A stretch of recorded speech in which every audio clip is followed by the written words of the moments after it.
Hitler escaped retribution by taking his own life before he could be captured, but what happened to the men who actually ran the Third Reich and committed war crimes in the Fuhrer's name? Heinrich Himmler was the head of the SS, making him one of the most powerful people in the Nazi Party after Adolf Hitler. He was also instrumental in implementing the final solution. But Himmler saw the writing on the wall before his boss, and in a Hail Mary attempt, tried to negotiate Germany's surrender behind the Fuhrer's back. It's fantastical, it's deluded, it's ultimately pointless, but it's a measure of quite how detached from reality Himmler has become. Himmler's plan was a total failure, but he didn't give up. After Hitler's death, Himmler offered to surrender if the Allies promised not to prosecute him. When the Allies turned him down, Himmler tried to escape, shaving off his famous mustache and donning an eye patch. But at an Allied checkpoint in northern Germany, British soldiers noticed something amiss with his fake identification papers. The Allies knew that former SS officers were using a specific stamp on their fake documents, and the papers belonging to this so-called nobody named Sergeant Heinrich Hitzinger bore that stamp. After being taken into custody, Himmler admitted who he was. On May 23, 1945, after a brief interrogation, Himmler was sent for a medical assessment. The doctor tried to examine the inside of his mouth, but Himmler fought him for reasons that immediately became clear. Having held a cyanide capsule in his mouth since his capture, Himmler bit down on the small glass vial. 15 minutes later, he was dead. Walther Funk isn't a name that jumps to mind when thinking of Nazi leaders, but he played a critical role. He was the economics minister of the Third Reich, in charge of the regime's central bank, the Reichsbank. This was where gold and other valuables taken from concentration camp victims were deposited. After Hitler's death, Funk wasn't invited to be a part of the new, short-lived Nazi government. He was captured by the US on May 11, 1945. On May 12, 1946, a year and a day after his arrest, while on trial at Nuremberg, Funk told US Army psychiatrist Leon Goldenson, "If you follow a certain road for some time, it takes an enormous willpower to leave, although you might recognize the road was not good. But in my case, I believed and was convinced that I was serving and helping the people until the last. However, it is a terrible fate that has befallen me." At trial, Funk's defense was that he wasn't a major player in the Reich despite his impressive title. He also swore that, despite all evidence to the contrary, he had no idea the valuables in his bank came from dead Jewish people. Funk was sentenced to life in prison. While incarcerated, he required several major surgeries, and he was released in 1957 due to ill health. The following year, a denazification court fined him for his actions in support of the Nazi Party. Funk died on May 31, 1960. Joachim von Ribbentrop was a Nazi foreign minister, although his power in the inner circle diminished over the course of the war. Ribbentrop claimed he was told to sneak out of Berlin a few days before Hitler's suicide, although it's equally likely he abandoned the Fuhrer as the Russians closed in. Ribbentrop went into hiding in Hamburg for a couple of months before finally being apprehended on June 14, 1945. On trial at Nuremberg, Ribbentrop was unrepentant. He told Leon Goldenson, "The Allies should take the attitude, now that the war is over, that mistakes have been made on both sides, that those of us here on trial are German patriots, and that though we may have been misled and gone too far with Hitler, we did it in good faith and as German citizens." According to the prisoner's psychologist, Dr. G.M. Gilbert, Ribbentrop's reaction to his sentence was, "Death, death, now I won't be able to write my beautiful memoirs." He'd already completed enough of the manuscript while incarcerated that the Ribbentrop memoirs were published posthumously in 1953. He was the first of the convicted to be hanged on October 16, 1946. His execution was botched and he took 14 minutes to die. Erich Raeder was commander-in-chief of the German Navy until he retired in 1943. He remained loyal to Hitler and stayed in Berlin until the end of the war. Once it was lost, he turned himself over to the Allies. But unlike most Nazis who went to great lengths to surrender to American troops, Raeder took his chances with the Soviets. He was subsequently brought to Moscow, where he lived extremely well for several months, receiving all the medical treatment he needed and eating good food while under house arrest. Raeder assumed the Soviets would keep him around to help them build up their navy, so he was shocked when he was returned to Germany and put on trial. At Nuremberg, Raeder was sentenced to life. His wife immediately began fighting for his release, trying to convince the world that, in his case, just following orders was a legitimate defense. Between the propaganda and Raeder's increasingly bad health, his sentence was commuted to 10 years. He only served 9. Raeder walked out of prison in 1955. Once free, he wrote his memoirs defending his actions during the war. Raeder died in 1960. Joseph Goebbels was Reichsminister for propaganda, responsible for making sure the world believed what Hitler wanted them to.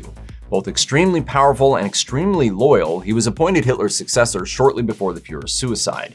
He stuck it out to the very end. Goebbels was in the bunker for Hitler's final moments.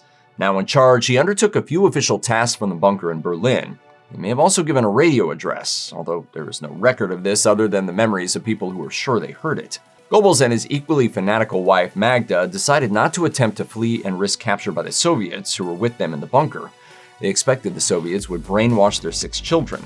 Instead, on May 1, 1945, the couple killed their children in their sleep and then died together by suicide. The Goebbels bodies were partially burned, but since they weren't buried, the remains were quickly discovered by Soviet troops. Albert Speer's loftiest title in the Nazi government was Minister of Armaments and War Production, although he's probably more famous as Hitler's chief architect. After the Fuhrer's death, Speer joined the temporary Nazi government. The Allies were aware of his location for over a week, but didn't arrest him until May 23, 1945. One of the only Nazi war criminals tried at Nuremberg who took any responsibility or expressed remorse for their actions, Speer escaped a death sentence and received 20 years in prison. According to Dr. G.M. Gilbert, he took his sentence in stride, saying, 20 years, well that's fair enough. They couldn't have given me a lighter sentence considering the facts, and I can't complain. I said the sentences must be severe, and I admitted my share of the guilt, so it would be ridiculous if I complained about the punishment. Speer served the entirety of his sentence. Released in 1966, he immediately set out to rehabilitate his image, claiming he had no idea about the Nazi atrocities, which is highly doubtful, if not demonstrably false. Speer spent the final 15 years of his life writing successful memoirs and speaking regularly to news programs and historians about the Nazi era. In 1977, he signed an affidavit laying out the facts of the Holocaust. Speer, now a free man, died during a trip to the UK on September 1, 1981. Wilhelm Keitel was Hitler's chief of staff and chief of the Wehrmacht, Nazi Germany's unified armed forces.